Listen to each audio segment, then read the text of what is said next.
Bonjour, c'est l'actualité du jeu vidéo du vendredi 30 juin 2023. On revient sur Starfield. Todd Howard, le réalisateur du jeu, est revenu un petit peu sur un aspect qui est assez fréquent chez les jeux Bethesda. Et notamment, c'est les romances. Alors, vous savez, dans Skyrim, il y avait 65 ou 66 en fonction des personnages que vous aviez, je crois, PNJ que vous pouviez vous marier avec. Et ben là, vous êtes dans... comment dire attends, je te ferai ça, Turbo, après plus tard. Ou je le ferai. Vous pouviez vous marier avec 65 ou 66 PNJ. Dans Starfield, ça sera 4 PNJ. Les 4 PNJ qui vous accompagnent sur le vaisseau Constellation. Voilà. Donc en clair, vous êtes vraiment, comment dire, un espèce de loser finalement, parce que vous allez dans 1000 planètes, et vous n'êtes pas fichu de pécho personne. Voilà. Il y a quand même 10% des planètes où il y a de la vie, donc ça fait quand même une centaine de planètes où il y aura de la vie dessus, et vous êtes incapable de pécho qui que ce soit. Vous pourrez uniquement pécho votre équipage. Alors on verra la composition de l'équipage, mais dans Skyrim, c'était 50-50, vous aviez une trentaine d'idyles possibles avec des mecs ou avec des filles. Ben là, c'est juste 4 personnes, donc voilà. Bon, espérons qu'elles vont être un peu plus, comment dire, développées, ces romances-là, qu'elles vont être soignées, mais voilà. Voilà.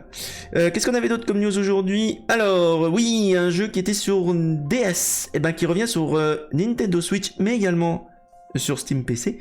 C'est Ghost Street Detective Phantom. C'est un jeu qui a l'air assez intéressant.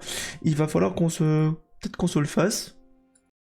On va regarder le trailer.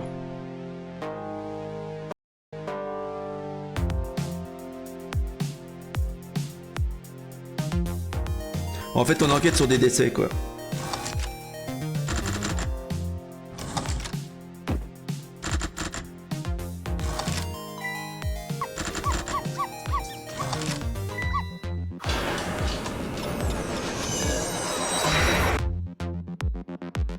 Alors, faut savoir que c'est créé par Shu Takumi, qui est également celui qui a créé la saga culte Ace Attorney.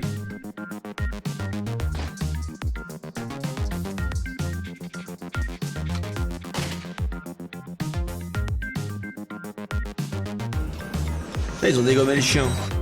C'est pas gentil.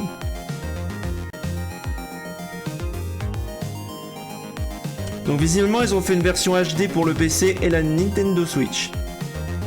De Detective Phantom Ghost Trick. Voilà, c'est disponible à peu près sur tous les supports. Et en plus, il y a une démo. Je crois qu'il y a une démo également, même sur la version Steam. Donc, vous pouvez découvrir ça. On va revenir également sur l'Annapurna Interactive Showcase qui est arrivé. Alors, il y avait beaucoup de jeux qui étaient déjà présentés l'an passé. On va directement sauter aux jeux qui sont inédits, dont Ghost Bike, qui m'a beaucoup marqué. Qui a un joli design. C'est un jeu sur le vélo. On n'en sait pas beaucoup plus. Mais le design BD, bande dessinée, a l'air assez cool.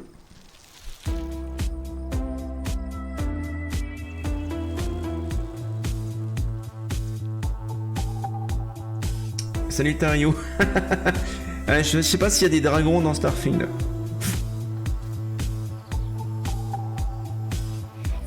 Pour l'instant, les espèces n'ont pas leaké.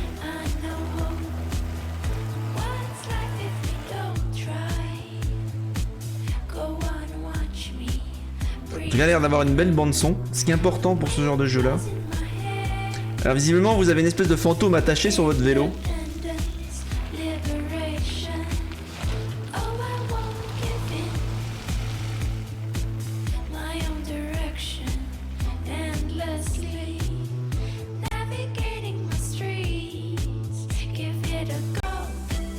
Voilà, Ghost Bike. Alors, est-ce qu'il y avait une date de sortie qui avait été annoncée sur le trailer? Ça sera en 2024, vous pouvez faire un wishlist, donc ça sortira à peu près sur tous les supports. Il y avait un autre jeu, alors Blade Runner 2033, ça se déroule entre les deux films, dont le premier Blade Runner et le Blade Runner 2049. A priori, c'est un jeu d'aventure narrative.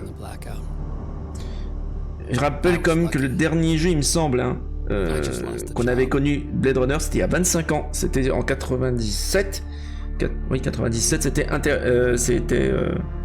un jeu, un point and click, c'est ça. Oui. C'est quoi, c'était Intercom qui faisait ça? Enfin voilà, on a vu un point and click il y a, dans les années, à la fin des années 90. Et puis plus rien, alors que l'univers pourtant s'y prête. Donc on va avoir un jeu qui va sortir, alors je sais pas s'il sort l'année prochaine ou cette année, on va voir ça. through the pieces. Salut Marie, bienvenue. In places that no longer exist. That's where you'll find me. Searching. In the land of the dead. Alors, vous avez remarqué, hein, il utilise le même dispositif que Harrison Ford dans le premier Blade Runner pour analyser les photos. Donc je pense que dans Blade Runner 2033 Labyrinthe, on aura également accès à cette espèce d'appareil qui permet de zoomer indéfiniment dans des photos et dans des reflets de photos. Ça va être assez cool à mon avis. Voilà, c'est Annapurna Interactive qui édite ça. Voilà, bon, il ne précise pas de date. Bon voilà. Bon bah voilà, c'est tout pour les news jeux vidéo pour ce soir. Bah je vous souhaite une excellente soirée, puis bon jeu, à la prochaine.